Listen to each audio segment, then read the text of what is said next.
The you know, warm ones. yeah. But they also, I don't know. They like I'm a big pet peeve on kids not taping their shin guards. I think it looks. I'm like, my God, please tape your shin guards. You're killing me. But just better. Like they just hold. And they are more protective. But the socks that we've got with War Road are, I probably have like 7 or 8 goalies working under me now, like just that do some stuff with me. And I have them all in the cut resistant socks, every one of them, because it goes up past the calf. Yeah. And so it goes calf to heel. And it just, who knows? I mean, you got to find something that's comfortable too, right? So. Well, the one that gets me in it, like it's mandatory to our association to wear a helmet, right? And they had trouble enforcing it for a while. And then they had this challenge where, like, from a Hockey Canada insurance perspective, obviously all the bench staff had to wear them. But then they'd bring in people like me as a skills instructor. And in theory, we didn't have to wear them. So, like, based on Hockey Canada's insurance, we were supposed to have our own insurance. And some of the skills instructors, like, would not wear them. And so finally our association was like, well, you can't be a skills instructor with our teams unless you wear a helmet. And so what they ended up doing, and it sounds similar here, is if you don't wear it, like, the head coach gets suspended. What they started doing as well with neck guards is if you don't enforce neck guards at practice and somebody from the association sees that, they suspend the head coach. Which I like, and I've never. Somebody has to be the police out there. Like I'm a big guy down. I'm a kind of a rule follower anyway, just by nature. And I'm like, okay, well, if you don't like the rule, then let's just go to the state meetings and the county meetings and the country meetings, and let's fight the rule. And if it's a shitty rule, then let's get it changed. But the rule's in place. All the kids know it. All the parents know it. It's my job. Like and actually in practice, and I'm trying to get some better studies, but the amount of times kids are at risk in practice have to be 10 to 12 times more than in a game, because especially the repetition part. Like if you're doing rep drills and you're like, okay, well, now I'm replicating something that could happen in a game over and over and over and over again. This is actually the time where you might actually get, like, that's why I hate when I see kids that are injured and they come out to skate and they just want to be out there with their helmet and their sweatsuits on.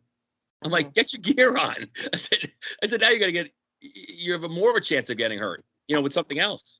Well, it's interesting what you said about, coaches avoiding collisions with little players, right? Because I've mostly been working with junior and midget kids, and then the last couple of years, doing much younger, like U9, U11. And I had a coach on with me, actually, MJ, who's been on these calls before. So she and I worked together like 2010, 2009, like she was my head instructor. And she just got back on the ice with me this year. And she's doing camps with me, these young kids. And she's like, Kim, you're so good at knowing when they're about to run into you. And I'm like, what do you mean? Like, she's like, it's amazing how many times, like, you almost die, but somehow you have an eye in the back of your head. It's funny because I've run, I don't even know, millions of hours of skill skates. So I just have this, but it's funny because if you ask me to ref, like, I would get run over in an instant. Like, I don't know how to drop the puck or like get out of the way, but it's an important skill. And I think, I'll be honest, I don't always wear a helmet when I'm doing my total female hockey stuff. I should, technically I don't have to. But I watched Team USA, Team Canada practice before the rivalry series in Kingston, and none of the coaches had helmets on. Now, and they show pictures of them coaching without helmets on, and I see, coaches in my organ. Like, especially in the US here, it's a U18 is all helmets. Like, you have to have helmets on, right? And our national team coaches are in there on Twitter, and I always jab my guys at the USA hockey side. Like, well, I said, how do you expect to be examples? And then you can't go suspend a coach when our own staff doesn't do it. And if it's not a real rule, I don't listen. I'd much rather wear a nice beanie, nice and warm, have my logo on it, than wear a helmet. So then don't have the rule. But I don't know. It's just and again, I'm not pointing fingers at anybody, because again, like with my association, I wear it all the time when I get out there with my own stuff, especially the 7 a.m.ers when the only other person in the rink's the Zamboni driver, nobody's watching. But Yeah, and again, they're not even necessarily policing. There's a coach in our organization. He played, NCAA and all that. Good guy with dad of one of the girls. He wears like it looks like an old Gretzky helmet, but he said he Yeah. ordered it like it has no padding, like it's just a piece of plastic that's sort of. DR makes a helmet that's just, it looks like a helmet, but it's no way Yeah, really yeah. But protecting that's you. what he wears. It's kind of there. But somebody So, I've often, I work with the guys at True. I said, listen, you want to make a lot of money? Come out with a coaching helmet. Come out with something that looks like a baseball cap that feels like a hat, but protects like a helmet, almost like a batter helmet. You could find something. Guys would wear it because they just hate the helmet so much. I mean, maybe it feels. I don't know why. Like, I think I just do it now. Like, I just wear mine because it's habit. And it's in my bag, put it on, go on the ice. But I could see why it's like everything else. And as the game evolves, it's like, okay, well, you just throw your helmet on. You're part of the coaching staff. You're part of the kids on the ice. It's a rule. Like, I get crazy with the rule stuff. If it's a rule, it's a rule. If it's not a rule, then who cares? Do whatever you want. But if we're going to tell a kid these are rules, but I'm not going to follow mine because I don't need to, because I played college hockey, then I don't know. But well, the true ones. Tom was mentioning getting hit, just in a game, but I see these guys up in practice. It's like the likelihood of getting a puck to the head or a stick to the head in a drill or getting knocked over by even an older kid is probably much more likely than you would if if you're standing on the bench right in a game. So. Well, I laughed my first my therapy ever. department. So, my therapy, they allow players come back from injury. They say, go on the ice, but don't wear your equipment. They're afraid. They say, well, we're afraid they'll get in the drills. And I'm saying, I don't want them on the ice without equipment on. Because like we're talking about, they're kind of closer to there and they're standing and get hit with pucks and all that. But, I'm breaking their rules if I have the kids put their gear on. And they end up jumping. And I'm like, guys, you're standing here next to me. You have no equipment on. And like, even with the little kids, I wear these MMA shin guards because they're really thin, but they keep me from getting a little wax, so I can get in there with the little guys and help out a little bit. But it's funny how these you watch the kids like, oh, I got a hurt thumb, and then they go out there with just their sweat clothes on, and then they fell on their knee, and now they're out for another 3 weeks, so they just hurt their knee. Well, I remember the first ever skill session I ran with Total Female Hockey, like literally the first camp I ever ran. I was wearing a little orange hat. I still have a little orange Nike hat. And I'm standing in the corner and some kid takes one, rips one off the crossbar, hits me in the front of the head. And I had a black mark on the front of my head. And it didn't hurt. Like, it just hit in such a way. And of course I had to play it cool. And I still have the hat and with the black mark. Yeah. And I wear it around sometimes and I tell the story of the little thing. But yeah, of course, like I said, I point fingers and go, oh, you should wear this thing. The True helmets are really comfortable, actually. I got a bunch of free True stuff. I got this helmet here has to be it literally, it almost feels like you're not wearing it. Yeah, that's the one I have. The MEP and the nice thing, now, like I got a bunch of stickers made for Total Female Hockey from this. You guys might have seen it. The Flooded Customs guy. He's an American guy down in, I think he's out of Florida. And I got the whole back of my skates wrapped with my logo. And sent me a bunch of other stuff. So now I basically wrap my helmet with Total Female Hockey. I'm like, I guess I'm advertising, right? If only True could make me an orange helmet, then we'd be good to go. But yeah, I don't know. I'm looking at it that way. Like, I probably can get you an orange helmet. Ask, who do you deal with up there? Do you deal with like a Corey or any of the guys at True? No, I go through a guy who does.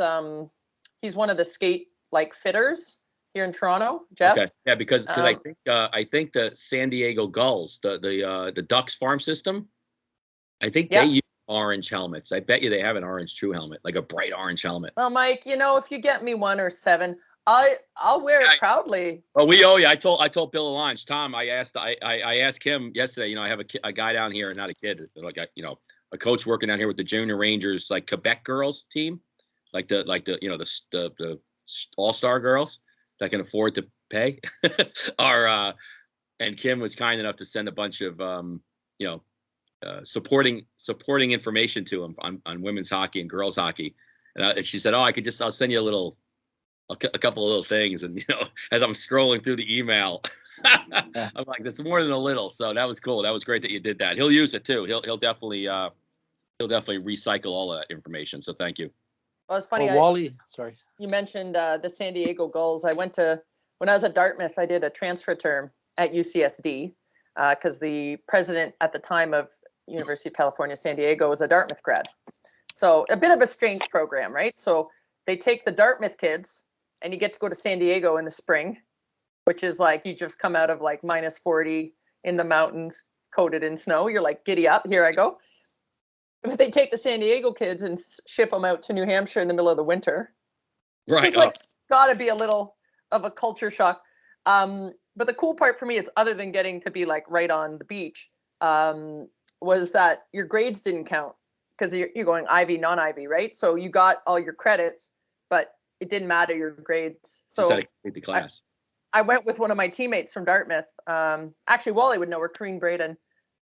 She was with the national team for a while, and we got there and we're like studying like up a storm, like we would for like a Dartmouth test, right? So we had we took all the hardest classes we could get so that it would we were both molecular biology majors. So we're like, how many courses can we knock off here where our grades don't count? So we had like nerded it out. We studied like hell for our first test, and it was the easiest test I'd ever taken in university by a country mile. So we didn't study the rest of the time and did great. But we had a teammate who had a cousin or something in San Diego, and they thought it would be cool to take us to a San Diego Gulls game. And like, we're both big time hockey players. We're like, okay, cool, whatever. We'd never seen one, a game at that level. So we walk into the rink a little bit late, and we notice like people are cheering at weird times, like for stuff that, like if you went to a Leafs game or you're like from Toronto, you would not cheer. Like they would cheer when somebody rimmed the puck around the boards, like on the glass. Like if you dumped it in and it went around the glass, people would like get up and get excited. We're like, what is that's not a thing. Like it was interesting, right? Obviously the education about hockey has obviously changed. That was 20 plus years ago, but touched the puck and moved it out. Oh, it was great. Like it was just, I was like, what is happening here? Like they obviously cheered when someone ran each other over, goals, that kind of stuff. But the rim around the glass was like the most exciting thing you'd ever seen. Never saw anyone cheer for that before. It was great. Well, the other day, Wally came to my team. He did a thing on energy and this kind of stuff with my team, and it was terrific. It was, like, what do you mean in terms of energy, Tom? Well, you put your arm out, and the partner tries to pull your arm down, and you smile, and of course it's really hard, and then you frown, and the person can't resist it. And then the other one was, he runs the hand down your body, and those spots in your body control energy, the Chinese spots there. After he's tried to pull a hand down, does that, and the hand just collapsed. And he did it with Terry Johnson, who is massive. And Terry's arm just went down. And the girls all did it with their, did it in the room. And he was just talking about the state of mind, having a positive state of mind and getting rid of it. Everybody talked about kind of how if something bad happens, what do you do? Do you hang your head? Do you swear? Do you blame other people? How do you get rid of that and park it? He talked about that too, and it was just a great session. And he gave them a questionnaire to fill out after we play tomorrow night. And it was just a great all around session. He's going to do 2 more. Tom, I have a question for you on that, because it's just a general. I'm not coaching a team this year for the first time in forever. Okay. Do you find, like, I'm noticing with the girls I work with that there's like, they have a tendency to get more negative more quickly as a result of COVID. Like they think the worst more quickly than they did previous to the pandemic. Like in the sense, like if they were to get hurt or if practice was to be canceled or whatever, like they're going down the spiraled rabbit hole much more quickly than they would have previous. Like they feel like a much larger lack of control over results. I'm just curious if you've seen that at your level, like just a change in their mental game, or more of a willingness to go to the negative. I don't know if I've seen that so much. What I've seen is, because they missed last year, most of them, some had no season, some had a few games. The fitness level isn't near what, like our injuries are right now. I have 17 skaters and 5 are hurt, and they get every game. I get, like, it used to be maybe one would get hurt or something. Every game I get multiple injuries, and also just, you can tell they kind of got, a lot of them got COVID bodies from not doing anything for a year. So the fitness level coming in isn't the same. That's the biggest thing I notice. That's we're interesting. Practicing last night with we've got a dozen players. Yeah, I'm hearing the same thing here. On with 24. The same thing here with so many injuries, and it's interesting because I did all these workouts in my yellow garage during the pandemic, and I had so many kids doing it, especially higher level kids, and by that I mean like U15 and above, double A, who would probably do extra, but their whole team wasn't doing it. It'd be 3 or 4 kids from each team, and not only are those kids they're not getting hurt, so that's great. Like they're not losing any game opportunities there, but they're so much further ahead. And it was interesting because I remember when I first started doing the workouts, like, we can all use it as an excuse. Oh, we're not fit and COVID. Well, like I was doing all this stuff in the yellow garage. Like there's no running track, so it's just and I think that ties into the mentality. It's like, oh, it's COVID and I can't do this and I can't do that. And, I get it. If it's minus 30 outside, like you're not going for a run, and not everyone can afford a Peloton, I get that. But it's interesting. You're right, Tom. Like, so even at the minor hockey level, and I don't know, Mike may be seeing it too, but the amount of injuries and not, I know we talked before about like catastrophic injuries or like, collision injuries, like just backs and groins and hip flexors and shoulder and things that are nagging ones. Yeah. It's funny because I think I saw that. I don't see it much on my team because I had like the group of kids that I work with, like about 19, 20 kids.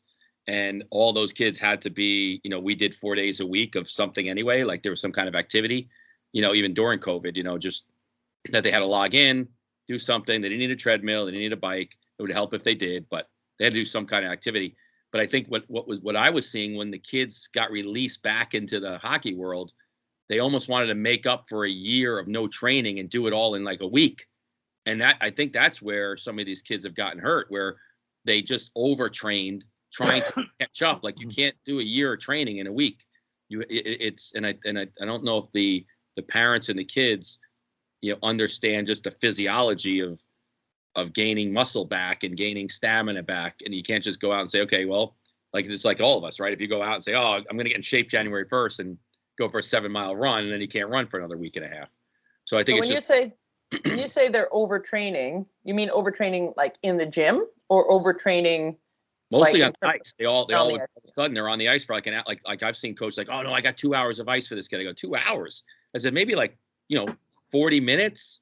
Let him go. And then let him go for a run, or let him go for, they can stick handle at home, but you're going to put them on the ice for 2 hours a day thinking you're going to catch them up. And that's, I think I don't see overuse injuries. I see those little nagging injuries, the groin or the kid's back, or kids having trouble with his joints, or especially for me, I work with mostly teenagers. So, those 12, 13, 14-year-old boys that are just, they don't know what the hell's going on, and they're growing, and then they're trying to overtrain within that window. It really makes it hard. Oh, sorry. Wally, I know you want to jump in there. Oh, Wally, go ahead. Oh, maybe Wally's waiting for us. Yeah, well, he raised his hand. That's all. He has. Well, I just wanted to say, like, this is for me, like, again, like I have the strength and conditioning background, and I remember doing, every time I do High Performance 1, like as a mentor coach or as a presenter, right? Like coaches don't necessarily understand periodization or, the on and off season, how to get in and out of it. And I think coming out of COVID, I had 8 weeks of summer training that I had, I had U9 all the way up to U22, different groups. And we didn't even do any drills that had stopping and starting till the 4th week. Right. Like we started just linear and you kind of stop at the end, but like you're not transitioning. And then we started with like turning, and then we started with crossovers. And then eventually we got to stopping. And, I found those players when they got back with their teams is like they took off like rocket ships. But to your point, into all the teams I work with, as soon as they got, into regular team skating or training camp, they're like, oh, we want to do like, these very complex. I'm like, dude, these kids haven't skated. Like they haven't skated with any kind of intensity.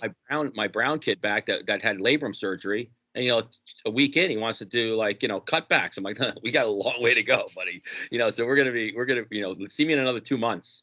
Yeah, don't do a jab step if you haven't been on the ice. And we're gonna be right in there. Like we're back on the ice on Monday, and they really, Ontario say, okay, well, you have to practice for 5 days. You can't actually have a game the first day back. Like, gee, thanks, guys. Big learning curve there to get us back ready. But of course, all the coaches are chomping at the bit. They got to shove their games in that they've missed, right? So all the teams I do skills with are like, oh, we got to work on this and this and this. And I know their kids have been skating, but they certainly haven't been doing anything intense or complex. You go play shinny with your buddies, maybe. But if you're just skating in a circle around the rink at pleasure skating, you're sure not, working on your tight turns. But I think we're going to see another, like, all these kids that were hurt are now they're going to get hurt again because we've been off since like for, almost a month here. Right. And that on and off again, it's and now like, oh, we have to fit it all in. Like, I'm not sure why we have to fit it all. I'm not like, this isn't the Stanley Cup. No one's making billions of dollars here. Like we don't have to fit it all in, but everybody's delayed the same. Well, so like they're like, okay, do we extend the season? I'm like, why don't we just play less games? Like, why don't we just do that? Like that could just be a solution. So too long. Well, our league, what our league did is we only had, because nobody knew, they made the schedule up early, so nobody knew about COVID. So we've been on the ice the whole time, but we only played 3 games first half. Now we're playing 12 games second half. And, but we've been lucky enough that they didn't shut the arenas down like they did last year. But last night I have a skating coach. She played at U of A, and she did a fantastic job last night. If you go to that Facebook thing I have, Youth to Pro, I posted about 5 different things she did. And we've got to be on the ice the whole time. But now it's totally different because we're getting ready for games now. It was like a 4-month hockey school from September to December. Right. That's great. That's my happy place. I'll be honest. Last year we never played a game, and I was like, could every year I coach be like this? But now that's why I'm not coaching a team, because I don't have to deal with any of that stuff. But the development piece is so key, right? And I actually do see there's some teams that last year, like us, never played, and now I just watch, right? I'm just an observer. But you can see the teams that really doubled down on development, and they went from like, in the junior league, like being a bottom 3rd team to a top 3rd team with the internal players, not like they pulled them from all over Canada. And it's, these are kids I've seen for 10 years as they've developed. And it's the same players, just with like 25% more skill and usable skill, right? Like things that are impactful in the female game. So like kudos to them. They really hammered it home and took advantage of it. And I think that's the mindset piece, right? You look at that extra development as a way to get better versus like, oh, I don't get to play games. And I think that's just having that correct mindset as a coaching staff or players makes all the difference. If you look at it as a negative, oh, we have to go to practice versus, hey, I'm going to get an advantage here. I think that made a big difference for that. I don't know. There's one team here, like I don't know what they put in their water, but man, they have really impressed. And I think that's awesome. Kudos to the organization for making it happen. Yeah. And getting those kids and those girls to buy into whatever they decided they were going to do developmentally wise. I'm this close. So I have a 14-year-old wants to play college. Maybe not, but he wants to play prep school at least. Right. So I'm this close to convincing him to take the year off next year and come up with a training plan. Like this close, I almost got him, but that game is the hook. That the like if I could find a way to build in competition, like real competition within that, I think I could get them. But it's just like we have a lot of kids. They're all kind of they keep thinking they got to do what the elite kids are doing, but they'll just never understood if they stick that same path, they'll never catch them. Like they're always going to be behind. They need something that kind of stops where they are at and then rebuilds their development. And then I say catching up is not the word, but just put them in a different developmental path that they're never going to get to if they continue to do what the other guys are doing as they move up the ranks, between 14, 15, 16. So it's maybe fun. the practice just have to be changed. Well, but what happens down here is once you get into a team and once you get into that system, you've got, and you're in a league, you're subject to the league, you're subject to the games, you're subject to the schedule. So if you have kids that think they could play at a higher level, they have the maybe the head for it and the motivation to do it. But then you got to find the time within the day, family and school and other things going on. And then you got to find the time to be able to give them that development. And at the same time, build in a competitive model. That's why I think, down here, when these kids go off to prep school or like an academy type of program, it benefits them because they're on the ice for 2 hours a day or, an hour a day, but they're also doing all the other nutrition and workout and, their mindset changes. They're not just practicing, 2 or 3 times a week and then playing 3 games on the weekend. Have they done stats there, Mike? Like what percentage of those players who choose like the academy route or the prep school route, like what their success rate is? Obviously on the guys' side, like getting to the show, but maybe on the girls' side, I know my experience at an Ivy League school was like a lot of our players who were American came from the prep school route. Like to me, it just seems to be doing a lot of the right things in terms of development. Exactly what you said, right? But are there actual like statistics? Is that versus club hockey, like at College hockey level? College Hockey Inc. actually has a lot of that stuff broken down. I'll have to see what they have for numbers. I don't know how in depth they are with the women's game, but the women's game is there's no player going to a Division I college without probably 80-90% have gone to prep school. In the States, that's their route. That's the, you get to prep school, you probably played soccer in the fall, you played hockey, then you played softball or lacrosse or something. And then and then you did your club and then you probably played club hockey. So like down here, Mid Fairfield Stars, the Polar Bears, there's a couple of big ones down here, Little Caesar, all these other big programs, Asabat, things like that. Like they're kind of giving that girl the opportunity to just play a lot more games. But I don't know if they're really developing. The development's happening in the prep atmosphere for sure. No doubt about it.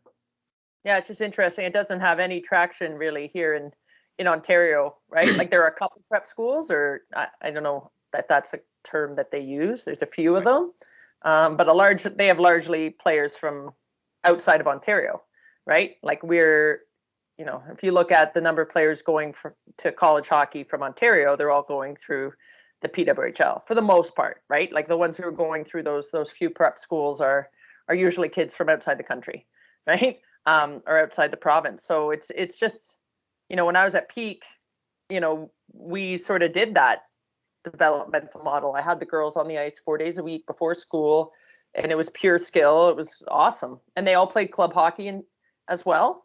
And I think we played on average 3 games a year as Peak. Like we would just play a couple other private schools, right? Just because they were like, we see each other 24 hours a day. Like we want to play.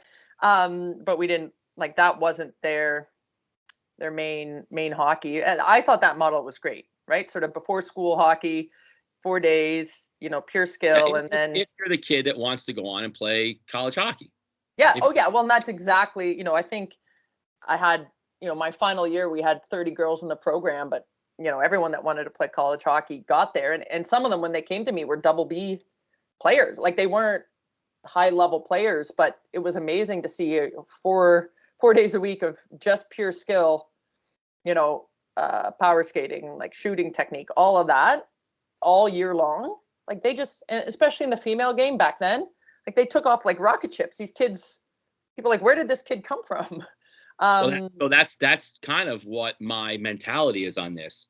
So like, you know, and I joke around with my own son. I go, hey, listen, I really know somebody that can help you with this. And he'll be, you know, who, you know, Coach Hughes, or, you know, he'll give me all this, you know, a lot of lip. But I'm like, you know, if you got a group of, to your point with the peak program, right? If you got a group of 10, 12, 13 kids that want to compete, and you could put them in that atmosphere and still go and play club and do that, you know, if they can find the time to get sleep and do well in school and things like that. But I think the kids that really want to do it, you got to get them out of the mix of the kids that really are just kind of there to continue to play, maybe because mom and dad are making them play, or they just think it's what they're supposed to be doing, as opposed to the kid that's motivated to know that I can put the work in for an hour every morning and it's going to pay dividends down the road. And you saw that with, I'm sure your B players weren't less passionate about hockey going in. They just needed that little push of being in the right atmosphere to, you know, kind of reach where maybe their potential is. Yeah, and it was cool. I mean, it was never felt like babysitting. You know, it was funny because it was practically all hockey players, right? So this is where Connor went, and like Hosang, a bunch of these guys. There's a bunch of NHLers who went there, right. And so the school's like 90% little hockey boys, and then there's like my 10% hockey girls, who the teachers loved, and the girls were like, there'd be like 2 of them in each class. They were all, like their own little cult everywhere. But you're right, it was just girls who had that wanting, that eagerness to do more. And you know, there wasn't, in Toronto at least, like an environment for them to get that all in one place. But it, you know, it was interesting. I definitely have to say, like, I got to see Connor doing the, you know, they show the Power Edge Pro stuff when he's so young. Like, I knew him like before that. Like, and when you watch those videos, right, it's like Joe's just got the 2 pieces of wood on top of each other, like, you know, and like we used to do Power Edge all this time, right? So me and my other head coach, who went to Peak, she was one of my students. She's now one of my head coaches. I mean, we think it's awesome. Like what Joe's done is amazing from a business perspective. And we always go, we got all those drills back when they were just 2 pieces of wood in a cone, you know? So we've got a poor man's Power Edge Pro going on with all our stuff. It might be better to have the poor man's one. Yeah, but you know what? Honestly, watching Connor, and again, like, you know, when Connor was there, it was like Josh Hosang was there, Mitchell Steven, like a bunch of guys who, you know, Owen Tippett, like these guys are in the show now. And I didn't work with the boys at all, like skill wise. I didn't run their practices, but I did all the on ice testing for the boys and the girls program. So we would do the on ice testing, and there'd be a test that would like take 3 seconds, and Connor would beat people by a second. Like it's not, right. Like it wasn't even possible. Like he's annihilating, and I always noticed like he doesn't make a noise when he skate. Like it's like silent skating. It's like he's just floating. There's no sea cuts. You don't see ice shipping out everywhere. Yeah, it was really cool, but I didn't get much airtime with the boys there. But that's great. I do have a stick signed by Connor McDavid from when he was like 9. So his signature is like like it's just like these really big letters. Because I used to get a stick from the kids every year. You know, it's like a thank you. Like instead of a card, it would be a signed stick from the boys and the girls, which is kind of cool. But yeah, my husband keeps trying to throw it out. He's like, "Why do we have this stick?" I'm like, Nobody's using the driveway yet. No, I'm trying to protect. Hand up for a long time. Pardon? Hey. Wally's had his hand up for a long time. No, I know. He's on mute though. Speak on Wally.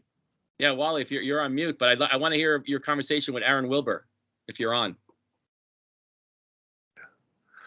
Can you mention Aaron's role and talk a bit about that so that anybody that's going to be listening would understand that? Yeah, so Aaron Wilbur founded and runs the coaches site, which is probably, it's got to be at this point the largest hockey coaching resource in the world. Does like the virtual clinics. He does a big coaching symposium. Basically was, you know, really mirroring or kind of took over like the Roger Nilsson coaching clinic that was out there for years. And he's pretty much, I think, taken the mantle on that. He's running it. I believe it's probably not, well, he's He's running it in a different location this year. I don't know when this is going to get posted, so I'll wait for him to announce it. But they'll have that this year, and one of the pieces that he does is a bunch of little seminars and teaching programs. And I do a thing on his site called the Directors Club, which talks about hockey directors and administrators. Kim was actually on it. Tim was on it, which is great already. And I just try to give advice to hockey directors and program administrators on what they can do best to run their program and help their coaches. And one of the things that came up was I tell Aaron a lot how much I enjoy this call and the Sharks kind of group and how really influential it is to what I'm doing every day now. And he had asked if Wally could go on and do his presentation. And I don't know. And then I left it with that. So Wally, I hope that Aaron reached out to you, and I know he was really excited about the possibility of you presenting to his 4,000 or 5,000 coaches that are on his site, about your team building program. Yeah, I really had a good talk with him, and it sounds like he's going to get back to me on doing it with a fairly large audience, to get the word out there in terms of knowing why you're doing what you're doing and trying to develop a purpose for what he's doing. So I think something might come of it. He mentioned he might be joining this week just to listen in on the conversation. I'm always in the evaluation mode in terms of what's he doing it for. And he's got a good business going there. And there is when I listen to all the people talk, there's always a financial connection. And he did talk to me about the idea of licensing the concept of educating people in terms of developing a mission statement. It is a good concept, but I'm a little afraid of, as soon as you monetize something like that, it sort of takes a different route. People become suspicious of it. So, I'm willing to do the exercise with everyone, and he may want to take that exercise and license it as a tool through him, and more power to him, because the word has to get out there.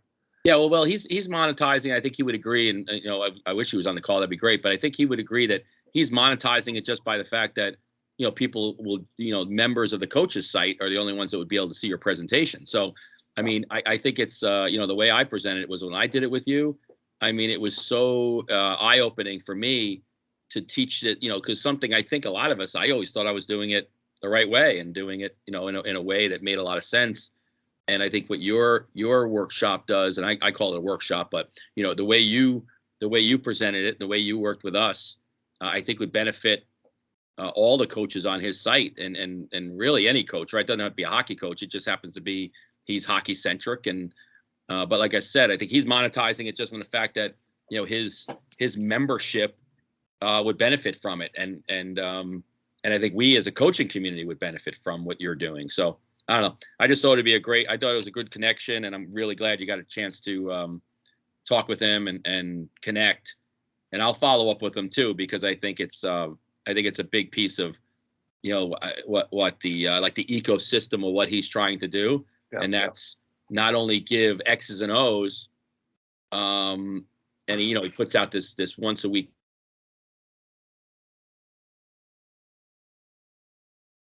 You froze.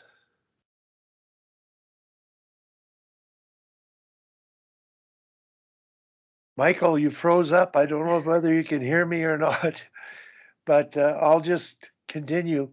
I'm really looking forward to be able to do it with a number of coaches, but I'm curious about Michael's Directors Club, because those appear to be people in administrative positions of associations who influence coaches, who hire coaches, who monitor coaches. And they're the ones that could benefit from the exercise along with the coaches. as I've always mentioned, you've got to do it from the top down and from the bottom up and from the inside out. It's a pretty common sense message of why are you doing what you're doing, and I'm looking forward to the opportunity of trying to get that out. Now, I don't know if Mike's going to rejoin or not, but when I put my hand up, Kim, Mhm. It was about the time that you were talking about periodization and the importance of practice and development and the generational progress that's have occurred in the game. You're a good example of it. I don't know how many years ago you started to do what you're doing in terms of catching up with the science, but can you maybe mention once you got into it, were you always in tune with the science of sport and training, physiology and psychology? Yeah, I can talk about that.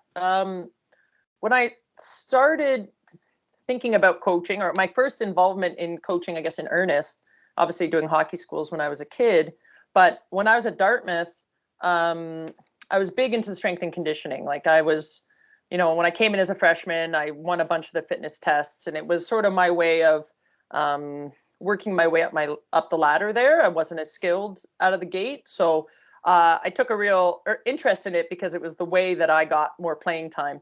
I ended up being a strength and conditioning All-American at Dartmouth. I was never that on the ice, but I guess I was off the ice. And I got asked to help train some of the other varsity teams. So I was doing workouts with field hockey and some lacrosse and a couple other teams.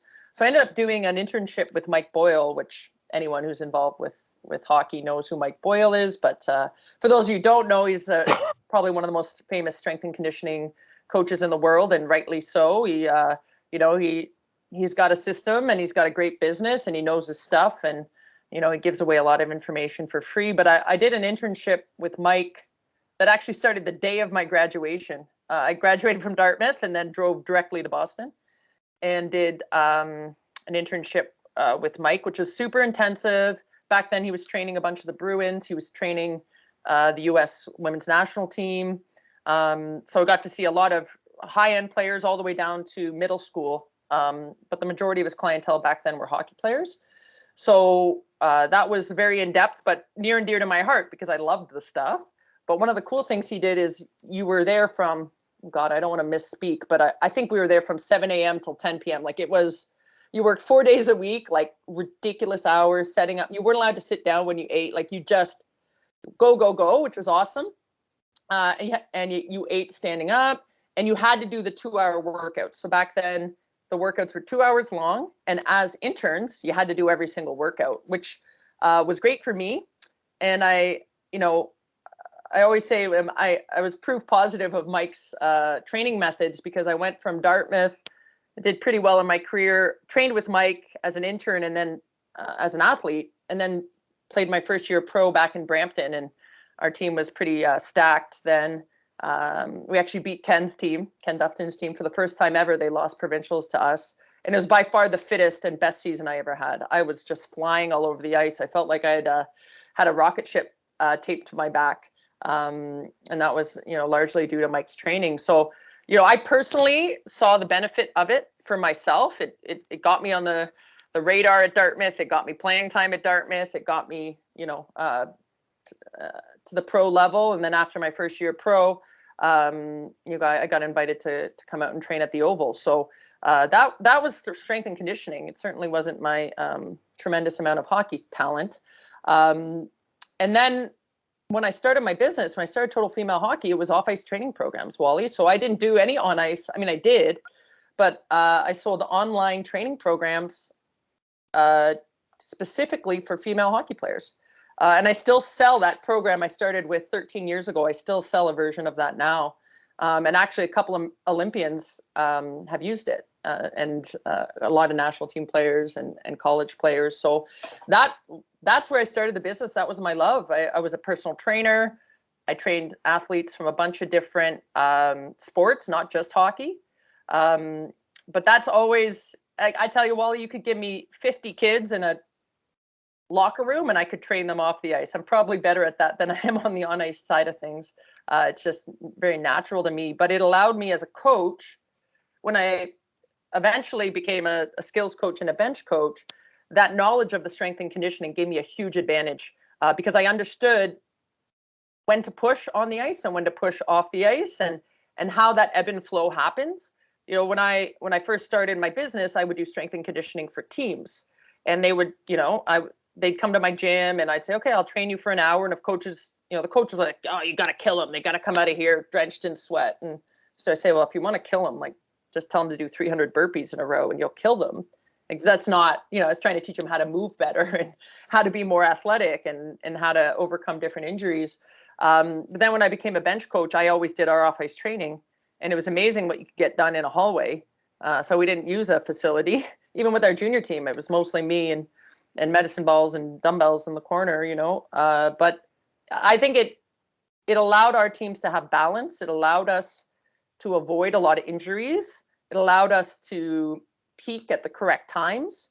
But having that knowledge as a bench coach is tremendously valuable. And it's quite rare, I think, to have that, have a bench coach who's a strength and conditioning coach. But for me, it was always a huge advantage, especially with the girls. Most of the girls I coached in junior and midget, it was not you didn't need them to do more. You actually needed them to do less, right? They were like I was as a high school athlete, like just playing all the sports and training all the time. And they needed to be reined in. And so doing more intense workouts or higher load or all of those things was unnecessary. It was actually trying to get them to recover better and feel better so they could play better. But again, that's where, that plus, I always did all the mental training for my teams. I started reading, what's it called now? Mike might know that. What's Hockey Tough called now? Has he changed the name of that book? I have it. I have the Lemieux version. I had the Stevie Y version. I'm sure Crosby's on the front of it now. I started reading that book, which was called, I think it was called The Complete Player back then, the first version. And In Pursuit of Excellence, I think was the other one. Those were my two mental training books. Michael dig it off the shelf there. Started using those in high school. I used to do like meditative breathing, staring at a candle, like when I was 16. So weird back then. I used to do off-ice warm-ups like some kind of crazy person. Like this was crazy. This is like late 90s. And honestly, like I wasn't that talented, but my mental game and the physical game, like the strength and conditioning game, when I got to Dartmouth, like for sure I was a fourth liner at best. I was a stat taker, but I won those fitness tests. When the coach would say at, our first couple practices, hey, power play down there, everyone else down there. I wasn't like, oh, I'm everyone else. I was like, I'm going to penalty kill the crap out of you so I can be over there on that side of the puck. And I honestly think, Wally, like that, the mental game and the strength and conditioning game is what set me up for success and allowed me to develop my skills. Because, when other players at Dartmouth they couldn't get up the stairs, they were so sore from all the weight workouts or all the 2 hours of practice, they weren't used to it. I was like running up the stairs. I'm like, oh, I'm used to this. When they were struggling mentally with maybe not getting as much ice time as they wanted, those types of things. I had built all those resources back when I was in high school, not realizing how much it would help me once I got there. So when I started Total Female Hockey, it was to fill those holes. It wasn't about skill development because quite honestly, in Toronto, a lot of people doing skill development. That is not a need that needs to be filled, perhaps in a way that's a little bit more tailor-made to the female game. That's a need I'm trying to fill now, but there's still a tremendous need on the mental game for the females, the strength and conditioning game for the females. And to be honest, the stuff I developed for Total Female Hockey can absolutely be used on the men's side. And I know boys players who've used the training stuff I created, but the marketing of it is specifically to girls. So for me, Wally, honestly, that's the stuff that this to be true. You've worked with the best players in the world. It's the mental game. It's your strength and conditioning. It's the not so sexy stuff like nutrition and getting enough sleep. Like those are the differentiators. Because when you get the top 40 women's players in Canada on the ice, they're all relatively the same amount of skill, right? What are the intangibles? How are they when, they fail? How are they when they lose? How are they when, they're at altitude and they can barely walk up the stairs, and what's their, their fitness like. I don't think players' families get that, or maybe the coaches that are training them don't have a deep enough understanding of those things and the impact they can have. So, that's the need I'm trying to fill on with the resources I create. But it's mostly because I'm like the walking proof that it can actually make a huge difference if you're not the most talented, skilled player on the ice. So I've talked too long as always, Wally, but you asked, so you have received. Michael.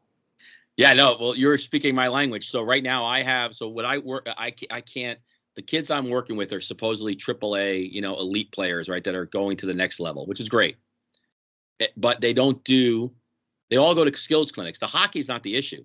It's, we got Mariah, who runs Young Elite Athletes, her and her brother. Mariah's playing she played at Maine for 4 years, she's playing with the pros now. She has a young athletes nutrition group. So I got my son, my son joins that. That's like twice a week where they're talking about nutrition, and now he's, full-time into weight training and doing all the other stuff. I have my kids, like, this is our assignment when you're talking about books. This is my new favorite guy. And I don't know if I got it on this, but now I have all my kids reading it now. And the funny thing is, and not that I need my kids to be able to, go into a deep freeze and understand that, but it's all the pieces of what that mental game is. I have my kids talk to Dan Blackburn. I think he's up in Toronto where he does a lot of work with, he did work with the Sioux bands and the whole thing. But I think that's such a missed piece of what we do in these hockey organizations. And going back, I know I dropped the call, but, going back to this Directors Club series, that's the kind of stuff we're trying to say that, listen, we all know there's power skating coaches and skills coaches. The on-ice stuff is never the issue. There's plenty to fill. And there's a lot of, all those voids are filled on the hockey side. It's all the nutrition, weight training, flexibility, life, skills of mental toughness or visualization and all these other things, the cognitive development of the teenager that's really missing. And, and that's really where I try to focus my efforts on. Mike, just trying to connect everything Kim and you have said, which going all over the place. I know. Sorry. They're like the X's and O's are one thing, and what Kim is talking about and you're talking about, the sports psych, the mental training, the books, the nutrition are another. I guess my point is none of those are going to achieve what they could achieve without an understanding of how you're going to deliver on those, how you're going to apply the X's and O's and the training. So you've got to know, in my opinion, you have to know the motivation of your group. It can't start with you, the leader. And if you've chosen elite, and that is elite, you should be inheriting athletes that are highly motivated to do everything it takes. And the bottom line is the coaches, the administrators of organizations and teams have to have an appreciation of what they're doing it for. And that's the critical thing of all. So we lost your sound. I don't know if you got a phone call or not, but Kim, I really appreciate your story because you're ahead of the time. But I'd like to take you back 40 more years, which was my time before you were born. And NHL guys used to skate at a conditioning camp I ran for 3 weeks. They came in. That was their training. Nobody trained in the off season. So fast forward to our women's national team in '98. The Americans had centralized for 18 months before Nagano. We centralized for 4. And we were just tipping our feet in the water about training, let alone nutrition and sports psychology. So the outcome, which drives everybody's reason for existing, made us realize, what do we got to do right? What do we got to do differently? And Tim, that was at about a time when you knew what was going on physiologically, and the powers to be in sport in Canada and North America didn't. So in my era, working with NHL players and want to be NHL players, they took that 3 weeks and did everything progressively and crunched it and squeezed it into 3 weeks so they could go to training camp, make an impression, and get a contract. But it took a while for the NHL, so to begin to hire specialists, sports scientists, and I'm sure everything we're talking about is going on with all professional teams and organizations to a degree. So, Tom, you've got your hand up. Yeah, I just wanted to share a story with when Wally was coaching Junior A in the Alberta Junior. He was leading the league, and the owner of the team was an ex-Toronto Maple Leaf. So Wally, I was kind of the guy around Calgary that did off-ice training. So Wally had me training the guys in the parking lot, and Wally was leading the league, like his team was leading the league. And Wally got fired because the guy said, "You're doing all this weird stuff." So that's where the training was at in those days.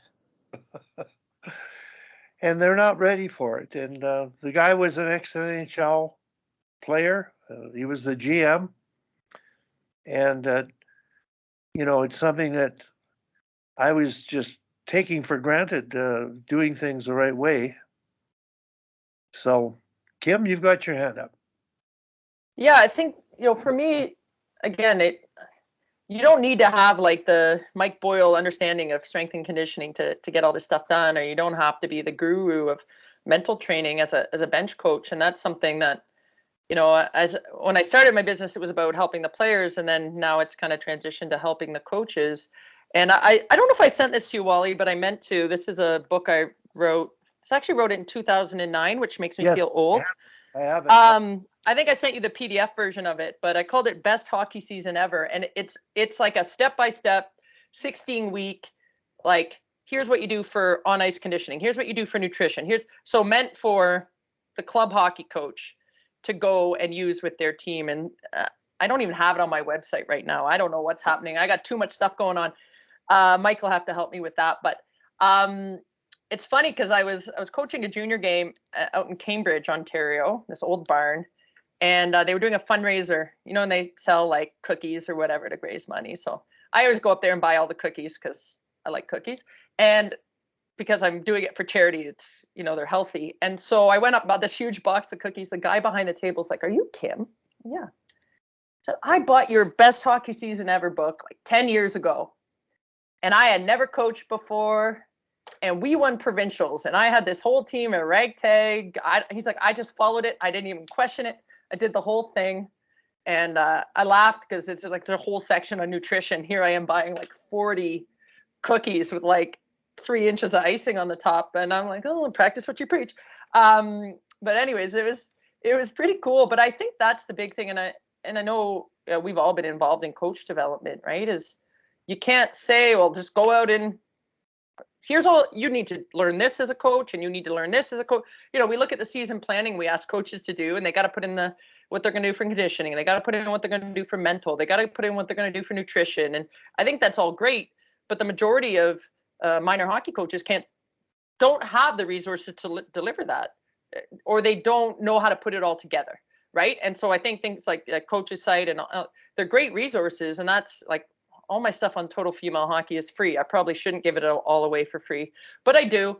But even then it's hard to sift through, right? You can find articles here, like what I sent your buddy there, Mike, to try and make his brain explode, of all the goal scoring articles I've written. They're not that organized. Tom's site's great too, right? But like, I think we just have to do a better job of curating these types of resources for people. And, that goes back to, the director's cut that Mike's doing right? I think associations need to say, hey, here's best practices. Here's some simple things, right? Here's some, like, we're not going to all be like measuring our protein and fats on nutrition. Like, you're not going to get your whole team to do that, right? But could you like get them to drink enough water based on how much they weigh? Absolutely. Would that have an impact? Absolutely, right? Could you get them to do a cool down? Could you get them to do a proper warm up and maybe like a little circuit to work on strength? Yes. You know, do you have a full-time strength and conditioning coach? Most teams don't, right? And that's where I think sometimes coaches get, it's overwhelming, right? How do I fit this all in? How do I, I want to work on skills and I want to work on this and I got to work on the breakout. And it's a lot. It's a lot for me even to put together a season's plan. And I know we've all put together a zillion of them. And this is what I do full time.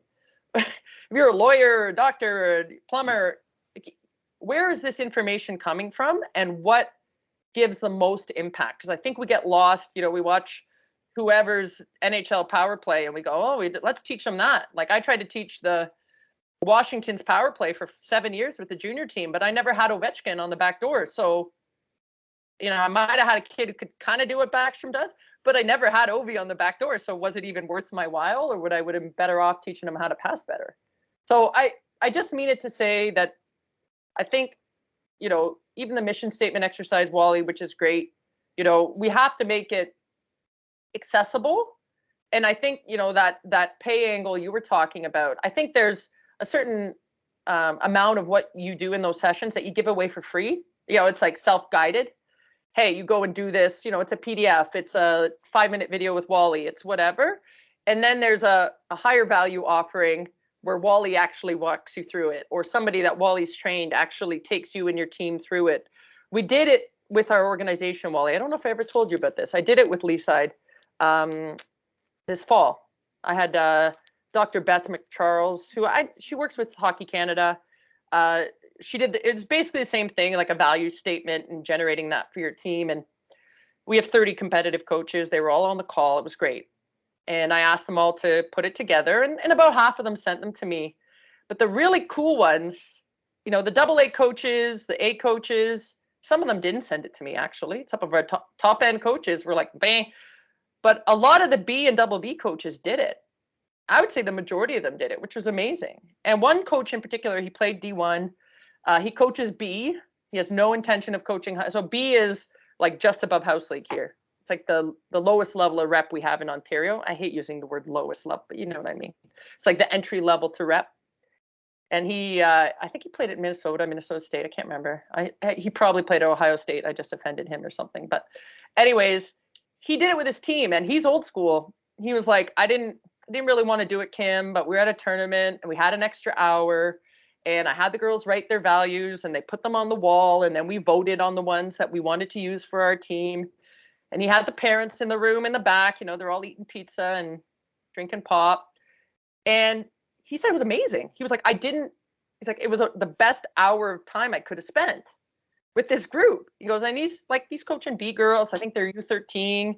And he's played at the highest levels and he's coached a long time. And he was skeptical. And he said the girls just loved it. The buy-in from the players was amazing. The parents loved it. They thought it was great. And it was a throwaway hour. He's like, well, I guess we're at the tournament anyways. We got an extra hour before we go tire ourselves out in the pool. Let's do the thing Kim said we should do.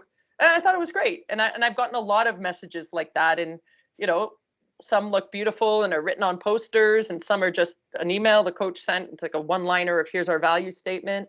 But it's having an impact, Wally. And I think, having it available for everybody is critical. And I think if it's behind a paywall, it's a bit of a disservice. Although I would say, I don't know how many people are on the coaches site. I think there's a lot of coaches on there. But I think if the baseline of it is there and coaches or organizations are willing to do even an hour presentation or half an hour presentation, if you could get 30% of your organization to do it, like for me, if 10 of our teams do it, that's 170 athletes who've now been exposed to that, right? That's 10 coaches, and all our coaches mostly coach all the way through, right? They're not one and done.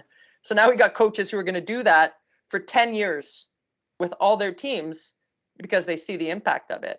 I think it's the organizational level that really that really drives the bus. I agree with you completely, Wally, and I've seen it. I knew it would have that impact, but it's really cool to actually hear from the coaches themselves the impact that it's had on their teams and their players and their families. Mike, I hope you can convince Aaron to do it with however many number of coaches. And I think he's thinking of it with his corporate group first. In the conversation we had, they want to look at the powerful impact it could have with his company's operation, and then translate that to whether it's a large body of coaches. And then I did want to say that the large body of coaches is what I call the bottom up. And the sports governing body has the power to certify mandatorily. They must take certification through the sports governing body. And that little 45-minute exercise, I'm sure if it gets off the ground in a broader base and enough coaches and organizations say this works, it may eventually get introduced and implemented with not a broad audience, every coach that ever coaches at the beginning of their coaching, right to the elite level. So that's sort of my goal, and I'm willing to do whatever it takes and give away whatever it takes, because the good that can come out of it is everybody will be better off for the whole process. So now I don't know if Tom has the hand up or Mike, but go ahead, either one of you. Tom? No, I think he just. Sorry. Guys, I just wanted to mention that I had probably the first off-ice training thing in Calgary. This is in 1980. So the only pro in it was Jim Nill.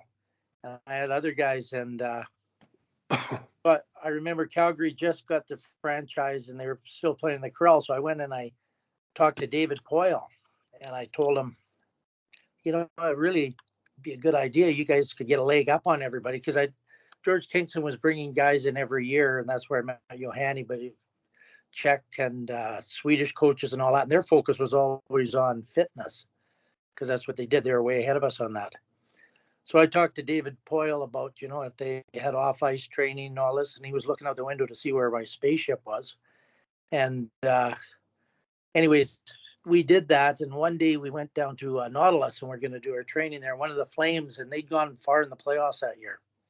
One of the Flames walked in, and he said to the guy at the desk, he said, well, I guess I better get training. I put on 26 pounds since the season ended. And this was like the start of September. And so that was kind of the mindset of, the off-ice training at that time. And 2 or 3 years later, it really got some traction. But right in 1980, it was just a real, it wasn't something people were doing. So go ahead, Mike.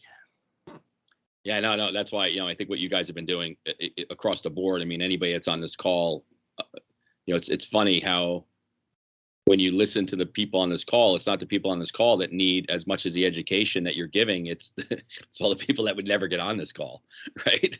So those are and I think to Wally, to your point, that bottom up approach is key, because, and I listen, the bottom line is I believe in it so much that I don't even care. If Aaron decides it's not something that for the coaches site, I mean, my other, I have this Our Kids Play Hockey podcast, which gets, I don't know, 2,000 or 3,000 downloads every time we post it weekly, and there's all kinds of resources. So I think there is a way for, somebody to monetize what you do. But I think more than anything, you said it in your title to him, it's for the good of the game. Like, what are we doing as stewards to the game, just like Kim's doing with her information? It's out there for consumption. You just have to go get it, right? Daryl does the same thing with a lot of his information. It's not there's no paywall there. It's, if you really want it and you want to seek out the information, I think that's why your stuff's so valuable. So if Aaron, to Kim's question, I mean, I think he has over 5,000 members of the coaches site right now. So they had, if I do a podcast or anything I do with them, even these blog posts and stuff, you're reaching, thousands and thousands of coaches. What they do with the information and how they consume it is up to them. But I think what Wally, I think what your, resource can do is give people, even if it's just a teaser, right? Like, hey, if you want more of this, or you want to actually do the workshop, this is a great way to contact you and do that. Or somebody that can do it for you. But the biggest thing is getting the word out there that this exists. It's needed. It's wanted. And to Kim's point, it's embraced when it's done. And I love that. I think that's the kind of, imagine this, imagine you could do that for the hour that you have in between tournament games, rather than, the kids sitting around with the one kid that brought his Xbox to the hotel room. So I just think it's a real great way of use of your resource and what you've done. And I agree with you. I think both governing bodies, including anybody outside of the world of hockey or in Europe, or, it's something they should embrace and use, and it's right there to take, so I think more people hopefully will take advantage of it. No, thanks, Mike. I understand where you're coming from, and I really appreciate this opportunity to keep going, not to give up on something. I think it's has great potential. I've done over 100 sessions with different people, North America, individuals, small groups, associations, and it's really difficult just sort of doing the random grouping and getting them to implement it and seeing it take effect. I find with boards, Mike, local associations, executive boards, and I'm not sure the organization you work with or for, you seem to be a constant where you're coaching. And good coaches that get this tool and apply it, they're going to last forever as long as they coach, and impact athletes as long as they coach, and parents as long as they coach. So the gist of my motivation is coaches first.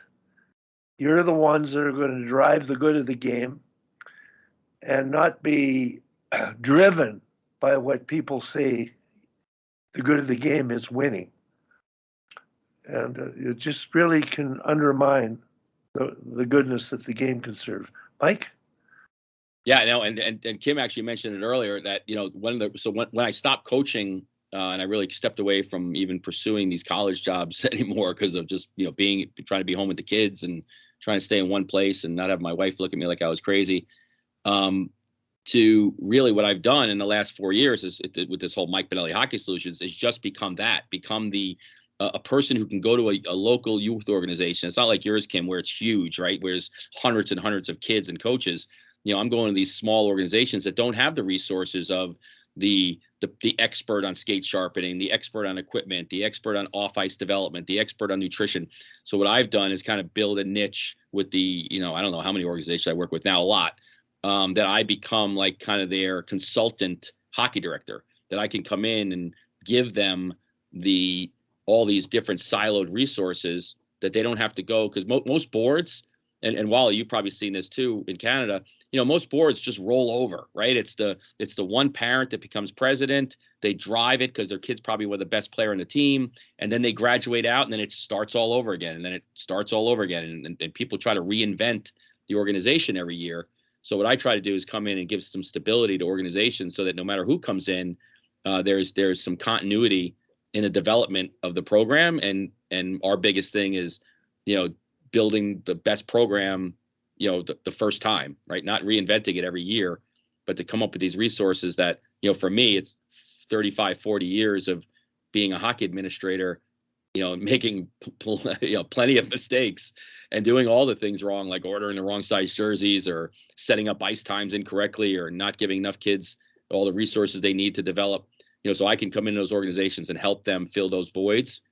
And I think this is one of those pieces that can help you build a culture in your program from the ground up. And you don't maybe have to start with the 14 and the 16 and the 18U coach that, is quote unquote above this, right? Start with those fresh minds, those parents of the 8-year-olds that are just getting into the sport. And then to your point, build it from the bottom up. Just get year one under your belt with 5 or 6 coaches. And I think it's one of those things that, grows within the ecosystem of your organization. No, you're bang on.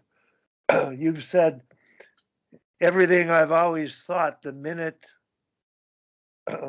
the child puts on his skates at 4 or 5, and then he might play a structured hockey at half ice.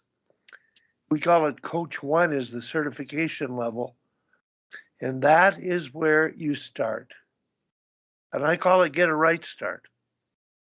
Not only in X's and O's at that age, which there are an awful lot of gaps in terms of getting a right start. Like in all sports I know, you're taught the fundamentals of how to hold a baseball when you throw it. Right. Well, in hockey, you're not taught about stick length and how to hold a stick. It's that fundamental to being able to execute skills. But what matters more than that, they'll figure out how to hold it and play whatever length you have. But what harm is being done socially, emotionally by the sport?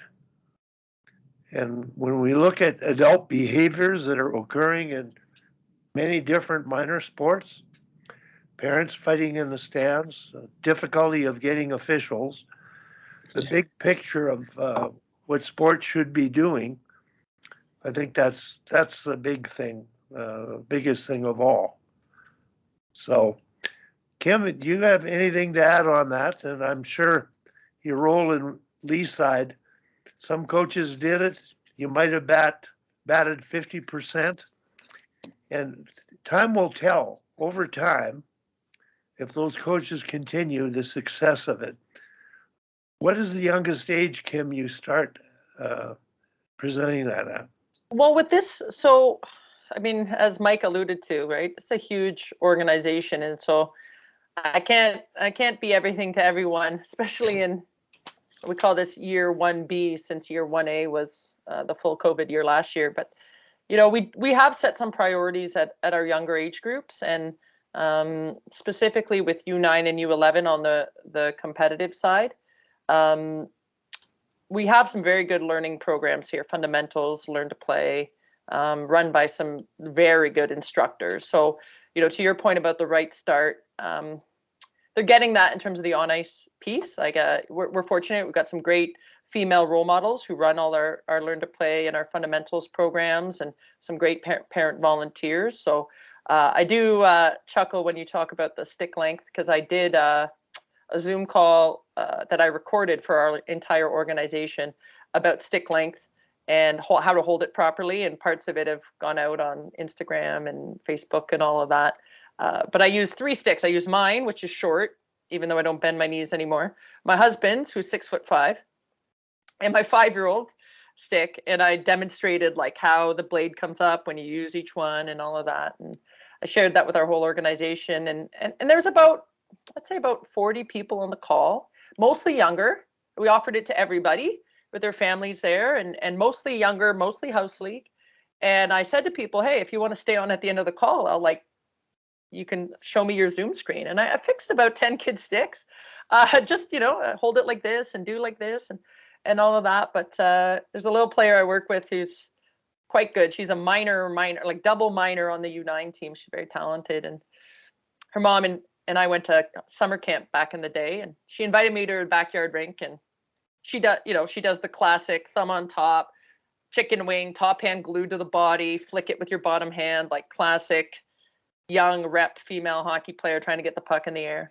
So I gave her, like, just, my little 5-year-old is with us, so I just gave her a little bit of feedback, don't squish the pillow, keep your glass of water full, this kind of stuff. So now her mom sends me a video every day. Kid is obsessed with not squishing the pillow, right? Like, I knew this would happen, right? She's just taking it and running with it. Now she's the top hands up, and these little things, you're right, Wally, they make a huge difference. And I think that's the same with the mission statement or the values exercise, right? You plant the seed.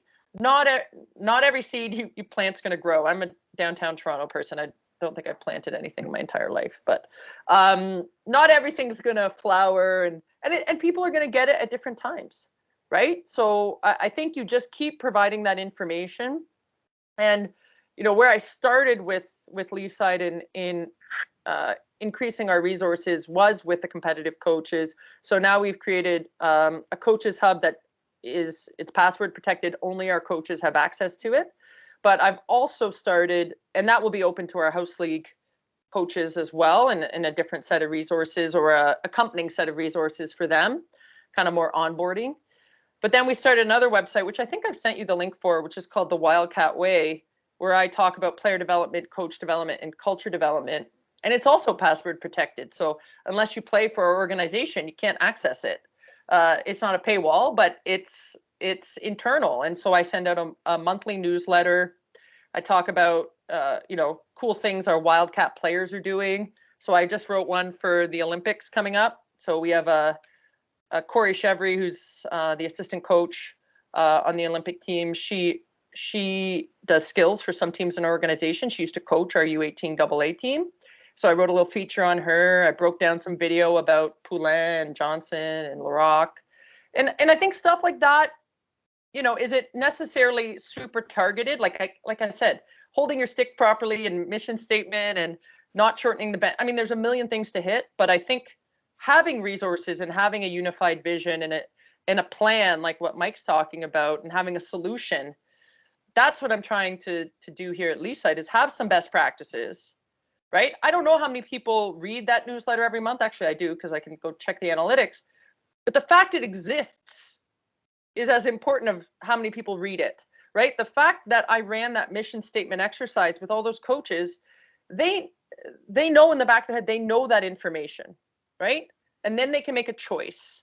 They do it or they don't do it, right? It's just like me. I used to always have neutral zone face-offs in my practice plans, and in the 13 years I coached, I think I worked on them twice. Like it always fell to the bottom of the practice plan. It was never a priority for me, right? But I knew how to run them.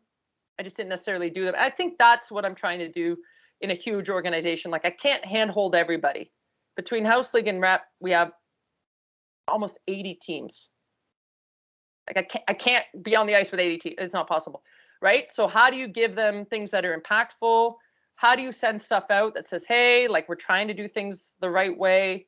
And I think that's how you make change, right? But again, do you have to have someone like a Mike or someone like me? Do you have to have someone whose explicit role is to do this? Because, I've gained a lot of respect for boards over the last 2 years as an officer on ours, and I had no idea what our hockey board did. Like, there I was as the junior coach being like, I get all the best players, I get all the best ice time, I get my own dressing room, like, look at me. And then someone would bitch about the board. I'd be like, I don't know what they're doing.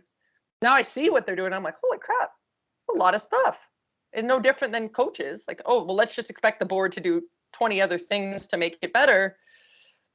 I do think the role that I have is unique in this area, but I think it's becoming less unique. I think more and more people are starting to bring people in who can be the development coordinator or the coach development, player development person, or however you frame it. Because I think there's a need to have a cohesive, coherent, you can't just keep going, okay, now look at this article, now look at this article, and now try this practice plan. Like, it has to be a whole. And I haven't created the whole yet. Don't get me wrong. I don't have the solution, but I'm working on it. And I think that's a missing piece. And I think there's now enough people who are listening to calls like this, who are on the coach's site, who've done this a long time. And I think we all think about hockey a little differently, maybe than a lot of traditional hockey coaches. Like, we're thinking big picture. We're not thinking, how does my team win the game tomorrow night? And I think that you need more people who are looking at it as a unified whole, as opposed to, how do I get the W tomorrow? And I think that's what organizations could really benefit from.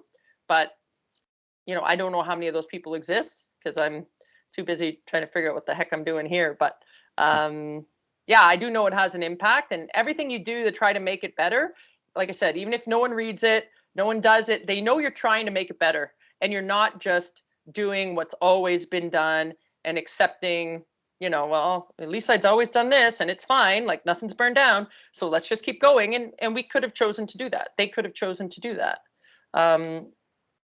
And I wonder how many organizations choose to do that, or as Mike said, or as you said, Wally, the next dad, mom gets the presidency for their kid and they take it another way, and then the next year someone else takes it the other way. I'd like to share my screen, 14 seconds, before we go to Mike.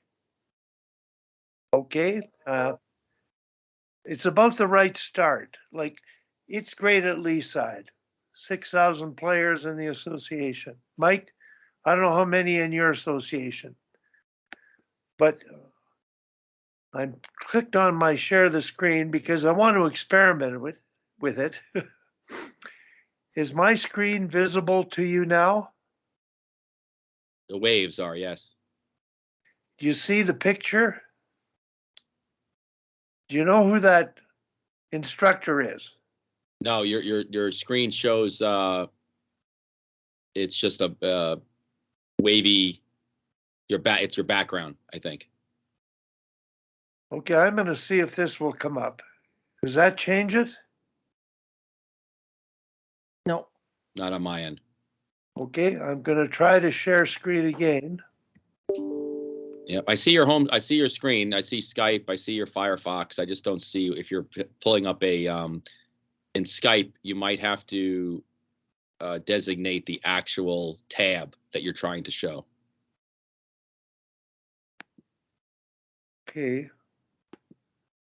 I've copied. Do I paste it someplace, Mike? Like if you go to share screen, Wally, and the window pops up, you don't want to go to desktop. You probably want to go to on the right side. It'll say Windows, so you probably have a window open that you want to show.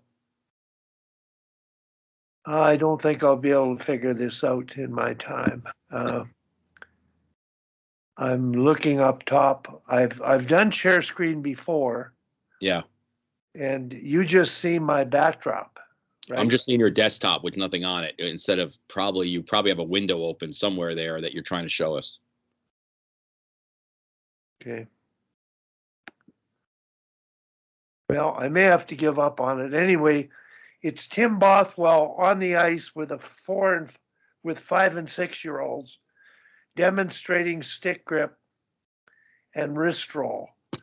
And when you start at that age, Mike, the kids don't know any better, and the parents don't know any better.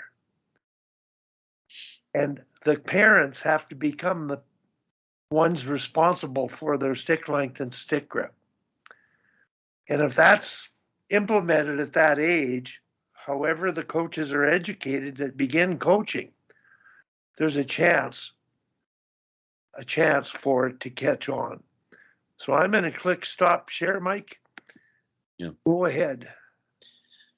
Yeah, no, just following up on what Kim's saying, what you're saying. I mean, it's the shift of like most of the programs that I work with now. I really even when we do hiring of hockey directors, I try to stay away from hockey directors that just want to coach the 18U AAA team. It's really I don't really belong to any organization right now. My son plays for the Connecticut Junior Rangers, and I'm just a coach in the organization, and I set up their skill sessions. But my main piece that I do is really with many different organizations, and some big, some small, some with money, some with no money. I mean, I do a lot of work with even ice hockey in Harlem, and say, okay, well, none of this costs money. It just takes effort. And if you have the resources out there and you have people that have effort, we try to and you can lighten the load for everybody in the organization. So I really kind of fall into what USA Hockey actually did a couple of years ago with this, with their American Development Model, model programming that they support. When they come into your organization, everybody, you have a bunch of coordinators, right? So you have an 8U coordinator, a 10U coordinator, a 12U coordinator, and that person, mom, dad, whoever it might be, may grow with the organization, but everything starts with a baseline of just exactly what you're saying, Wally. Just like even little things that new players don't get, because I think we all as hockey people assume, well, if you're in hockey, you must know about hockey. But most of the people that we have don't know anything about hockey, so they don't know that maybe their kid should go in the locker room and how great it is to be in the locker room and what that culture brings. Maybe coming in and we have a coordinator right now. I'm doing a rookie league with the Rangers, so we have 70 kids in this rookie league, and what that has become is we have coordinators. I have a social coordinator. We have an off-ice stretching coordinator, somebody to do a dynamic warm-up with the kids. And, you know, some of it's just tag, or it's just building reps for the kids to say, hey, this is what a normal, like, this is what feels good about coming to the rink with your friends and retaining and you know, working on retention, is that we want to build these communities. And if we can do that by lightening the load, by divvying it out to different people, and all they got to do is one little thing. They don't have to do a lot. They just have to do one little thing, so that it's not the same dad or mom that does everything in youth organizations. And I think that's where I see the most. It's the people that volunteer end up doing everything, and then they get burnt out, and then nobody does anything. So I think it's just a matter of giving people the guidance of saying, here's a little piece of what you can do by you adding to this puzzle. You know, it's going to help everybody, right? So yeah, I've spoken enough as well. But Tom, go ahead.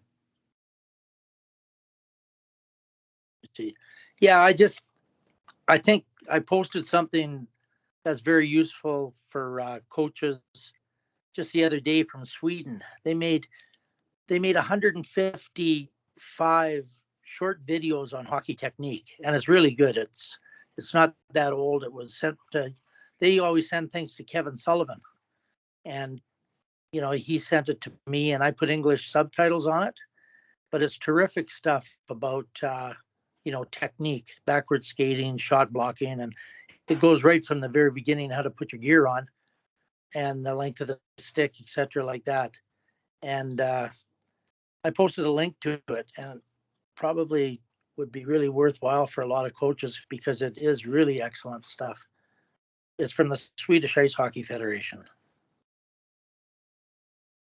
Yeah, and I think you're absolutely right. That we're just assuming that coaches will tell the kids that they're holding the stick incorrectly, or that oh, you really shouldn't, you know, wrap your laces 4 times around the top of your heel, or you know, little things. It's all the little stuff, right? And I think that's where, you know, parents just don't know, and we can't just assume they know. And the ones that do know, maybe not. If you want to create culture, maybe they're doing it a different way. So it really helps to, you know, bring that stuff up, and those resources are great. If you can get, like you're saying, I'll look at it. You posted that on the Facebook, that Facebook post, Tom? Yeah, the Facebook Youth to Pro. I posted it a couple of days ago.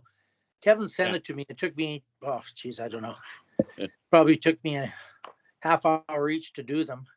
Right. It took me months to put them all together. You got to translate. But, they're very good. Yeah. That's awesome. Well, I do a ball hockey program for the NHL and for Rangers and the Islanders.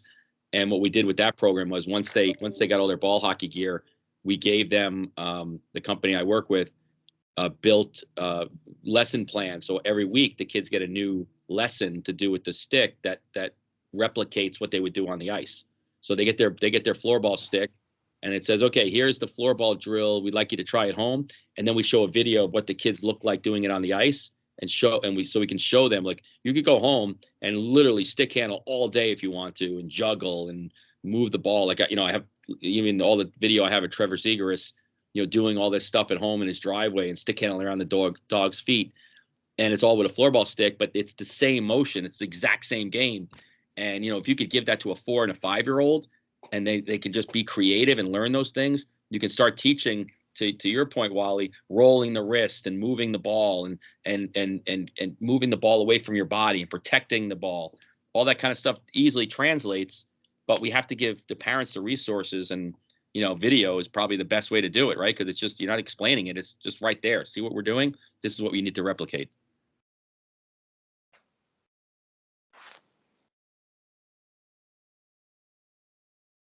They have a really good one on backward skating, like Wally teaches, without the crossover. And that's how it is there. The players start sideways towards the boards. And that first stride is just a powerful, you know, stride. Then they're going backwards and just striding. And that's the kind of thing that's on there. That's great. Guys, I'm just experimenting with screen share again. I'd like to try to get it working. I've got my screen share on. Is it the same as before, Mike? Yeah. So I think, like, so if I have, you know, if I'm on Skype on my desktop and I click on that little square button with the arrow and it says screen share, I come up with my desktop that I can share with you, Yeah. or I could share like this. I could just share one Yeah. one window. Yeah. Yeah. So you should be able to see the different windows you have open on your desktop. Okay. I click screen share, but it says share screen it says desktop, which it looks like a multicolored image on it. Yep. And there's no other windows on there. Nothing else there to click on. Nope. And that means that must mean you're, hey, thanks, Kim. Yeah, that must mean that probably just means. Okay. Yeah, We'll stop that now. just hold the picture up. Well, it's on the site. Oh, got it. If you type in Tim Bothwell, everything he's done on there, whether it's a Sharks conversation, and you can scroll down. It's about 15 seconds. You can see him in his black sweatsuit, bent over with a 5-year-old kid, holding the bottom of his hockey stick, just walking him through the share, the idea of rolling the wrists. And I videoed that from the players bench because he was on the ice with 3 other mentors mentoring one zone. In other words, they were there working with the kids and the coaches, but I just had them pull a kid aside who had trouble and give him one-on-one attention. Now, unfortunately, the coach didn't see that, but I did send this link to all the coaches who are on the ice that weekend. And maybe they'll take something out of it, maybe they won't, but it's that idea of getting the word out. So I'm not sure if you're able to. Yeah, I'm Googling him and I don't see. It's W. Kozak 2009 is my site. And I don't know if you can search Tim Bothwell and see what comes up. Yeah, let's see. I'll find it. Well, play with it. I'm curious about the site, whether people can type in a search word and find whatever they need related to, and all of the Sharks segments are edited on there, and as well, some of the entire Shark sessions are put on there. Is it on? Are you talking about Facebook, Wally? No, it's just a site that I have on YouTube called W. Kozak 2009. Okay. So when I send a link out to you, you can subscribe to that site and you should receive links automatically. Right. I think that's the way it works, but at my age, technology is not my best friend. Yeah, let's see here. I got Wally Kozak 2009. Yeah. Mm. No, it's just W. Kozak. Yeah. No, yeah, I have that. I just was trying to find your YouTube site. There's a couple of good ones in here. Oh yeah. Start going down a rabbit hole with all these. Jeez Louise. Now, is there a place to type in a search word for that site? I think I got it. I think I just have to go to YouTube first. Okay. And then I'll find it. But if I find it, I'll definitely send you the link. Yeah, but let's keep. I'm gonna get on Aaron, yeah, and make sure he follows up.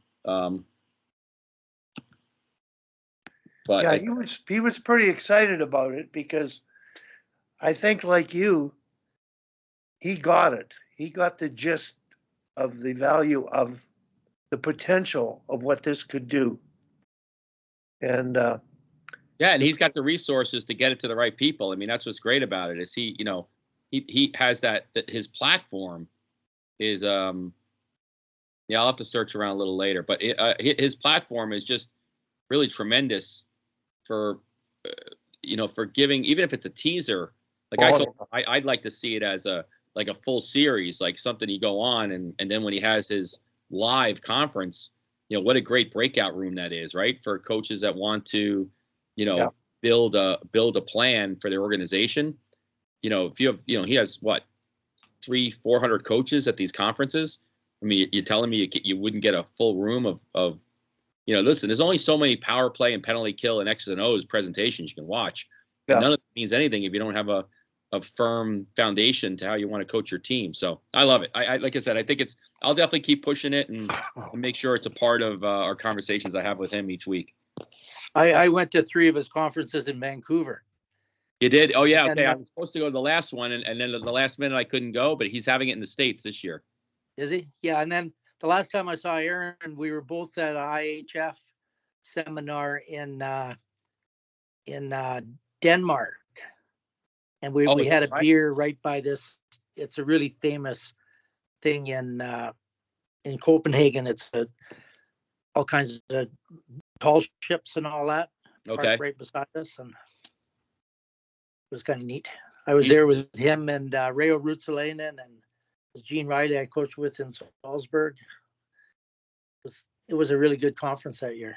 He's had some great guests on, and he's got his Glassing Out podcast that he does is really, I think I just love, he really does ask the right questions, and I joke around with him all the time. Like, this is the kind of, like, what you guys do is like what, I love it. I mean, I'm like, oh man, I'm in my office alone. I coach, I'm basically work for myself. Right. So it's a great resource for me to not, I don't know, have debate, but actually have a conversation about hockey and kind of think about different things. And, I laugh at him how, I don't want to share it with really. I mean, even Wally, when you stick out, when you share the episodes on Twitter, I'm always very reluctant to like them or share them because I don't want anybody else to know we're doing this. It's, keep it to my. I understand you love having a lot of people on, but it's such a great little thing. It's a great opportunity to be on with such great coaches and hear about all the different things that everyone's doing. In a really, intimate environment where, and I don't want to say, I don't know, a safe environment, like an environment where you can just say anything you want and really get some great feedback and discussion.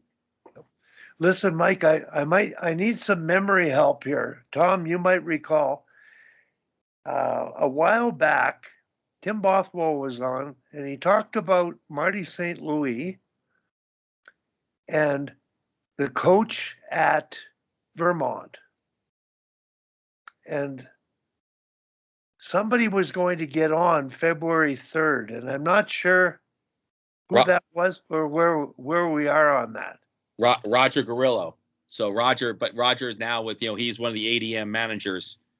And I'll reconnect him. They were down in Florida for the winter meeting, so he should be back and ready to go. But I'll remind him he's on the February 3rd date, and so I'll send him that link that Mary Jo put out. Is he Chuck's son? Chuck Grillo? No, Roger is so Roger, I forget where he played, but he coached at the University of Vermont, and then he's been with USA Hockey as a ADM regional manager for a long time. He coached, he recruited St. Louis coached St. Louis up in Vermont, and now he's they do their own little, it's funny, like him and a couple other guys, they do their own little private coaching call once a week and just have a cup of coffee and talk for 40 minutes about different small area games they're doing and, different ways they're working with the kids. So, and Roger will give us a real good, I think Roger will give us a without going into a lot of stories, will give us a lot of the foundation that Lou gave us from a USA Hockey ADM perspective. Speaking of small area games, my assistant, Mike Schumi, played 10 years in Switzerland. He did one of the best ones. I'd never seen it before at practice the other day.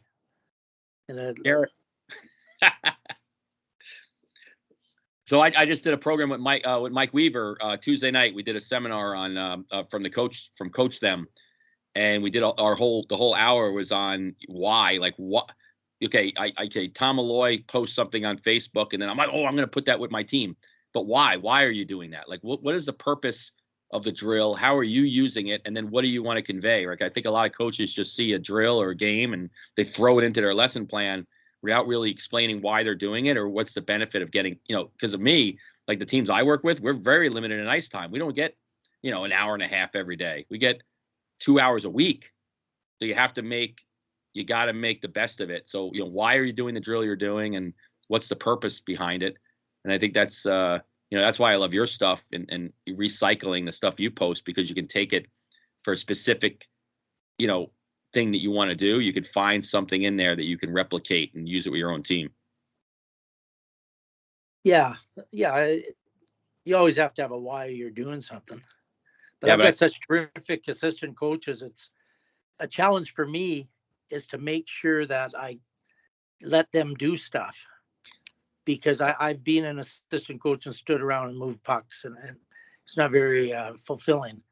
So I've got to make sure I let them contribute, and I learn a lot from them, because Mike played 10 years in Switzerland, and Terry Johnson played in the NHL and Stanley Cup Finals, and they got some pretty terrific guys with me. Yeah, I get asked all the time to work with coaches, and I'm like, listen, if I'm going to come out, I'd love to help, but if you don't have a plan, do not invite me. I just can't stand there and wait for you to tell me what you think you're going to do. Like, come up with a plan. Let me know what you're doing. Let me contribute. If you want me to push cones around, I guess that's fine, but I don't enjoy doing that. Yeah, I make up a plan and I send it out, or I ask them if they've got something specific they want to do, and I put that into the plan. Yeah. Or I'll put like a 2-on-1 drill, but I'll say to TJ, if you want to do another one, that's fine. But just let's work on this today. Yeah, that's great. Well, that's why I was reaching out to you about the Coach Them site, because that's how I do it with my coaches. I'll send them the link, and then they'll go in and they'll put their drills in, and then I'll see what they did, and then I can change mine and change the order and say, okay, we're going to do this drill first, and it's live. It's kind of live. It's like a Google Doc, right? So you're collaborating live with it, because we're all remote. Like, I'm in one place, the other guy's in a different state. The other person, they're at lunch. They kind of log in and see what the plan is.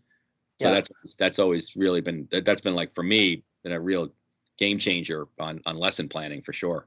Do you have video with each drill, Mike? So I'm now stealing Tom's video on a regular basis and screen grabbing it. And then what I do is I save that to YouTube or private Vimeo site. And then I stick the video into the drill. So when I send the kids or the coach the drills that we're doing, they'll pop on the video link and see what we're trying to teach. And then, or if it's a drill, like we did downstream, upstream, and static puck retrievals off the wall the other day. And I just got a video of somebody statically grabbing the puck, somebody coming downstream, somebody coming upstream. And that's the basis for how we built the drills. And now the coaches know, okay, this is what I'm trying to replicate. And this is what the drill looks like with just, lines and X's. I don't know how Tom finds the time to do that, but every drill. Great. His stuff is great. And it's nice, Tom, what I love about yours, which is so different most of the time, is you're right there on the ice. Like, you're there and you're really seeing the motion and the quickness of all these transitions that are happening. You're not like an eye in the sky most of the time. You're a lot of your stuff is so close. It gives you a real good indication of timing and everything too. Yeah, sometimes I'm on the ice, and then I go to watch the pros and all that. They're not letting me on the ice with them, but so I video them, and I'm by myself, so I'm talking to myself. Yeah, to figure out what they're doing, because I don't know what they're going to do. Right, I haven't seen their practice plan, so a lot of times I'm wrong at the start, and then I say, oh yeah, that's not it. They're not, but. Yeah, that's what the kids say about my drills. That's the wrong drill, coach. We're doing it this way. And it's better. Yesterday we were doing a 3-on-0, 3-on-1, 3-on-2, flow up and down.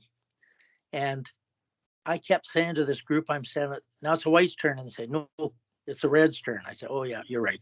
Yeah. Good. Pay attention. It's testing you. Do all your players look at those drills and practice plans, or is it 50% or? I don't know. I know the coaches do, if they have time. But the players, if sometime I'll say we're doing something new here. It's a good idea to look at it, because it's not only the drills. A lot of time it's the technique, right? you Yeah. see them actually doing stuff, and it gives you an idea, Yeah. of the.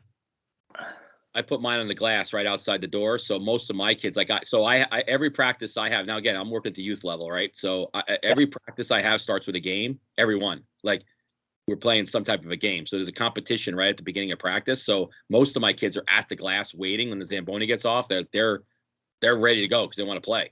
So it helps me because they're at the glass and they're looking at the lesson plan. It might be only 5 or 6 drills, but at least they're kind of getting in their head like, oh, I like that drill. Oh, yeah, that's the one I liked last time. Or you'll hear the kids like, oh, this is the drill you screwed up last time. You don't even know, you better read this. You don't know what the hell you're doing. So that's like that to me. At least it gets them thinking a little bit. But the game part, like if I see, we do a lot of split ice practices, and if I put that lesson plan out and I hear the kids on the other team like, oh man, they get to start with a game again. Like, oh man, like they're doing like sprint, conditioning drills over there, and my kids are cursing each other out 5 minutes into practice because they hate each other because one team's winning and one team's losing and somebody's being unfair, and so that to me it's like they're beating each other up, and these are 14-year-old boys. They're beating each other up 2 minutes into practice, which really gets gets everything going. And going back to the planning, right? That's why they have to do their dynamic warm up, and they're sweating before they go in the locker room, to get dressed. It's so important.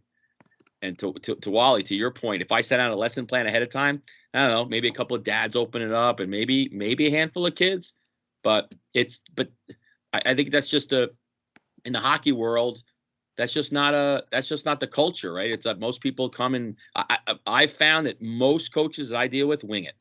Most, not all. And not only the bad ones. I mean, even really good coaches just they say, hey, I'm a good coach. I know what I'm doing, and this is it's in my head what I want to do.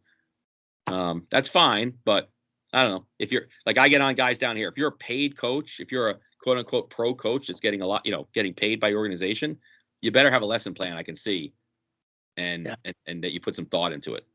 Well, I put it on WhatsApp, and different colors and all that, and if I don't put it on, sometimes my captain or one of the players will, put on, what are we doing today? Right. That's good. That's good. My son will ask me all because he'll get, so I coach my own son, right? So if I don't have a lesson plan that he sees in the car or if I don't post it on Power Player or something, he'll say something like, oh, the guys are going to be asking me, so you better tell me what's going on today because they're all going to be asking me in the locker room what we're doing. So that's good. I mean, you're fortunate that people are asking what's going on. I think that's great. Yeah. I was Well, always it's really important in my practices, there's colors, that they're in the right colors and all that. Right. Well, yeah, you got a real lineup. Yeah. Well, we only had 12 skaters last night, so and 5 injured players sitting on the bench. Well, down here it's crazy because at the 14 level that the kids could play, the kids can play both high school and club. So they pick and choose when they're coming to practice and when they're going to games. Oh, It's yeah. the That most makes it really hard to plan. most infuriating thing I've ever seen in my life. And the I guess the way parents are now, where they say, "Hey, Mike," or hey, maybe they'll give me the respect of calling me a coach, but hey, coach, so and so is not going to be here today or tomorrow. They'll see you next Thursday. I'm like, you're telling me when you're going to we'll see you. We'll let you know when we're coming back for practice. I'm like, what do people? I don't understand when that pendulum swung, but it's pretty bad down here. Yeah, that's tough if they're playing on 2 different teams. Well, and they're getting pulled by 2 different pieces, right? The high school coach wants them because they're probably pretty good, and their girlfriend's in the stands, and it's the whole school is there cheering them on, and then they got nothing. They go to a Saturday morning game in Springfield, Mass, and it's just mom in the stands with a cup of coffee.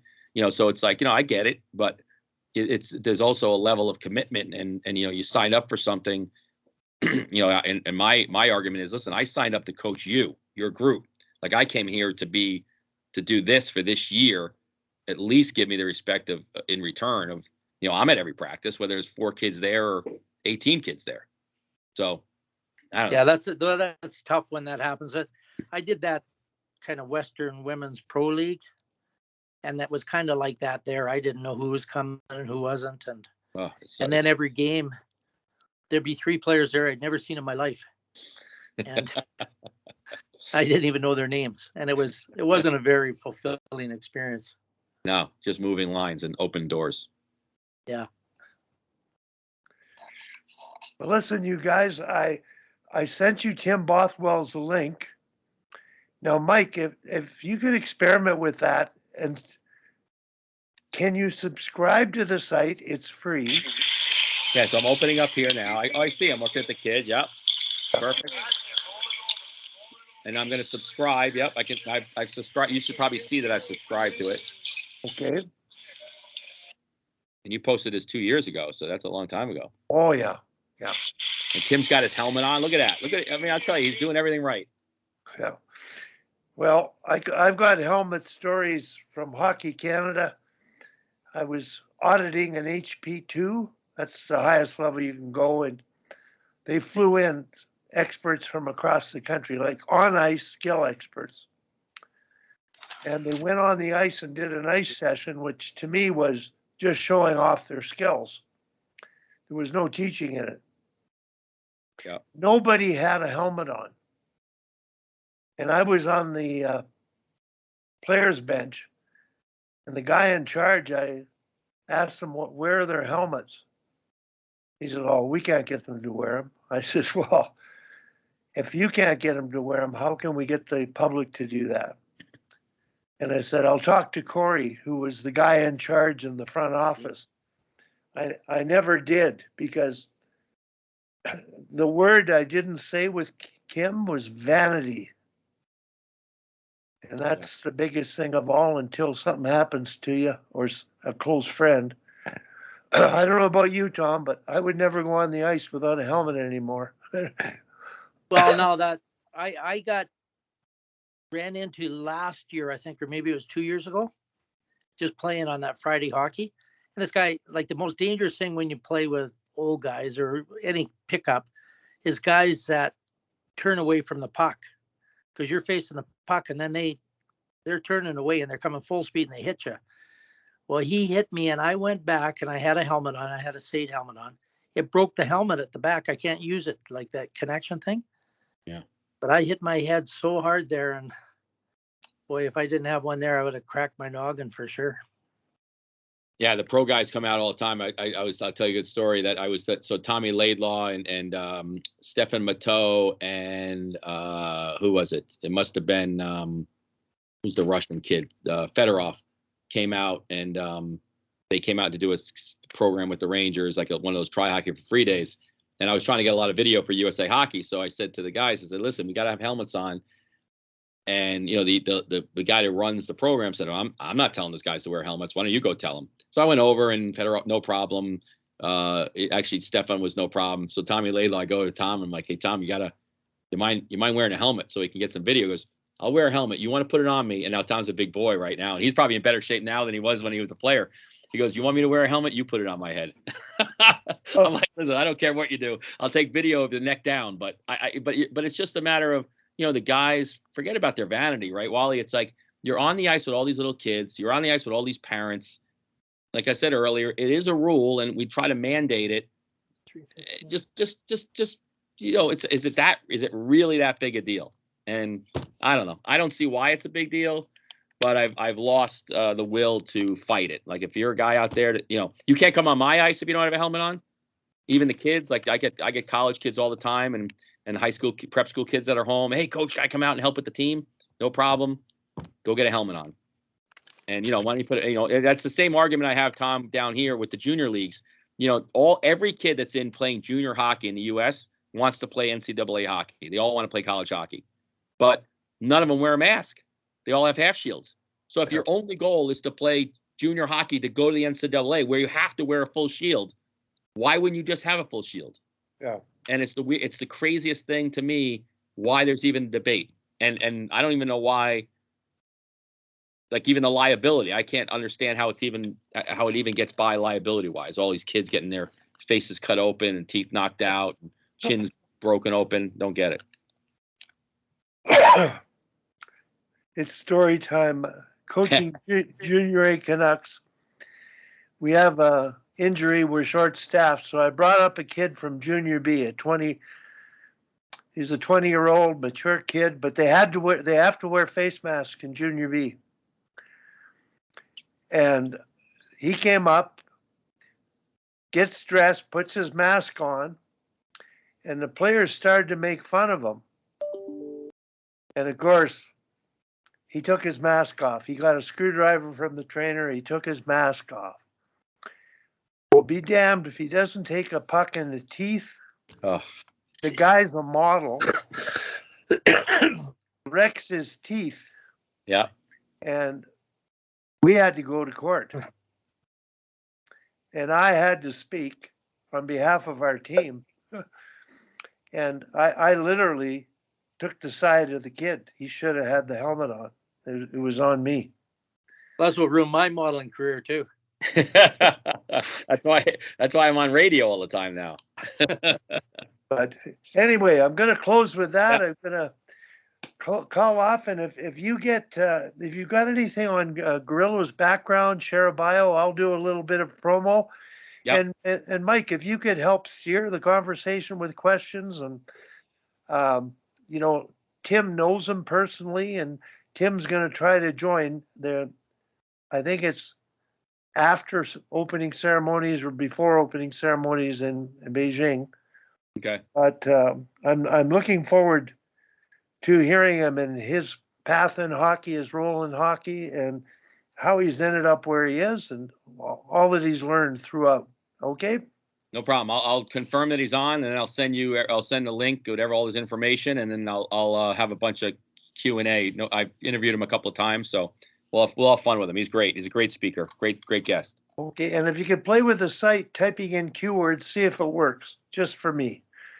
Okay. I just want to know if it's user friendly. So, okay. Bye, Tom. See you, Wally. Bye, guys. Thanks for coming. Thank you. Okay, take care. See you, Mike.